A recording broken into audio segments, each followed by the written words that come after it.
ఆంధ్రప్రదేశ్ రాష్ట్రంలో తిరుమల తిరుపతి దేవస్థానం అంటే వెంకటేశ్వర స్వామి ఆలయంలో జరిగిన అత్యాచారం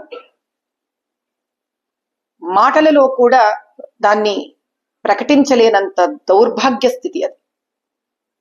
సాక్షాత్తు శ్రీవారికి అందజేస్తున్న కలియుగ దైవమైన వెంకటేశ్వర స్వామికి అందజేస్తున్న మహాప్రసాదం జంతువుల మాంసంలో నుంచి వెలువడిన కొవ్వు పదార్థంతో చేయడం అంటే ఈ జన్మకు ఇంతకన్నా పాపాన్ని అంటగట్టుకోవడానికి ఇంకా వేరే ఒక మార్గమే లేని పరిస్థితి.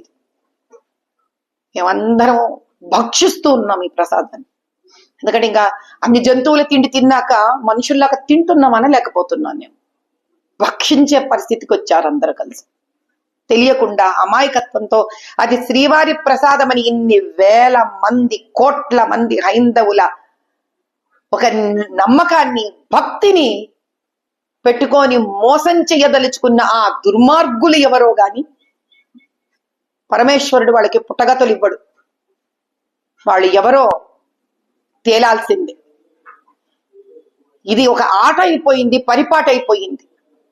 ఇలా హైందవుల దేవాలయాలను, వాళ్ళ నమ్మకాన్ని, వాళ్ళ సనాతన ధర్మాన్ని వాళ్ళకి ఇష్టం వచ్చినట్టు, వాళ్లకు తోచినట్టు వాళ్ళు వాడుకోవడం జరుగుతోంది. ఎంత భయంకరమైన పరిస్థితి అంటే శ్రీవారి నగలు దొంగతనాలైపోయాయి. శ్రీవారి మణులు, మాణిక్యాలు, విగ్రహాలు దొంగతనమయ్యాయి. ఎప్పటి నుంచి? ఆకాశరాజు ఆయన కుమార్తె పద్మావతీదేవిని ఆయనకు వివాహం ఆడడానికి ఇచ్చిన రోజు నుంచి ఆయన ఇచ్చిన బహుమతుల నుంచి ఉన్నాయి. ఎంతో మంది రాజులు వచ్చారు, ఎన్నో బహుమతులు ఆయనకి అర్పించుకుంటూ ఉన్నారు. అసలు ఆ లెక్క ఎవరికి తెలియదు, ఎన్నున్నాయో తెలియదు. ఈరోజు దేవాలయంలో ఉండిలో నుంచి డబ్బులు ఎగిరిపోతూ ఉంటాయి. ఏమిటి అన్యాయం? 7 కొండలని జప్తు చేసుకోవాలని చూస్తుంటారు. ఎవడబ్బ సొమ్మిది? కలియుగ దైవం ఆయన. కానీ ఈసారి జరిగినది మాత్రం చాలా అన్యాయము, అత్యాచారము. డబ్బు తింటే వీళ్ళు డబ్బు తినే రాక్షసులు అనుకోవచ్చు, కానీ దుర్మార్గంగా స్వామివారికి జంతు మాంసానికి ఇచ్చిన కొవ్వు పదార్థాలు పెట్టి వేల కోట్ల మంది నమ్మకంగా తింటున్న ప్రసాదాన్ని మా వరకు అందేటట్టు చేశారు వీళ్ళు. ఈ శాపం ఊరికే పోదు. వీళ్ళెవ్వరికి ఎవరు చేశారో ఈ శాపం ఊరికే పోదు. కాబట్టి ఇప్పటికైనా మేము ప్రభుత్వాన్ని కోరుకునేది ఒకటే, కేంద్ర ప్రభుత్వాన్ని. అయ్యా ప్రధానమంత్రి గారు, అయ్యా గృహమంత్రి గారు, దీన్ని దయచేసి మీరు ముందు పడండి. దీనికి సిబిఐ ఎంక్వైరీని పెట్టించండి. భారతదేశం సుభిక్షంగా ఉండాలని కోరుకుంటున్నాం. ఈ ప్రసాదం సాక్షాత్ అయోధ్యలోని రామచంద్రుడికి కూడా వెళుతూ ఉంటుంది.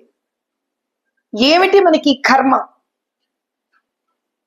ఈ మత మార్పుడి పిశాచులతో ఏలబడడం ఏమిటి దౌర్భాగ్యం? చైర్మన్ మన వాడు ఉండడు, ఈవో మన వాళ్ళు ఉండరు.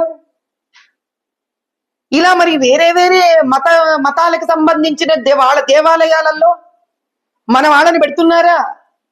వాళ్ళకి ఫండ్స్ వస్తాయి, మరి ఆ ఫండింగ్ లో మాలాంటి వాళ్ళని పెడుతున్నారా? పెట్టమనండి వాళ్ళని కూడా, అయిపోతుందిగా. మేము పోయి అక్కడ కూర్చుంటాం, వీళ్ళు వచ్చి ఇక్కడ ఇట్లాంటి పనులు చేస్తుంటారు. అప్పుడు కూడా బహుశా మేమే న్యాయం చేస్తామేమో వాళ్ళకు కూడా.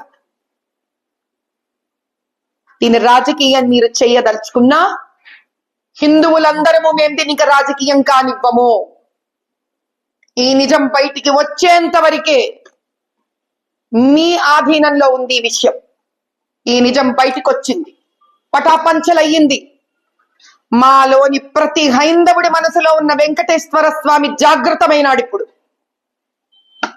వేల కోట్లు, 120 కోట్ల హైందవులలో నుంచే కాదు, ప్రపంచ వ్యాప్తంగా ఉన్న ప్రతి హైందవుడి మనసులో ఉన్న వెంకటేశ్వర స్వామి జాగృతమయ్యాడు. హైందవ యుద్ధం మొదలయ్యింది.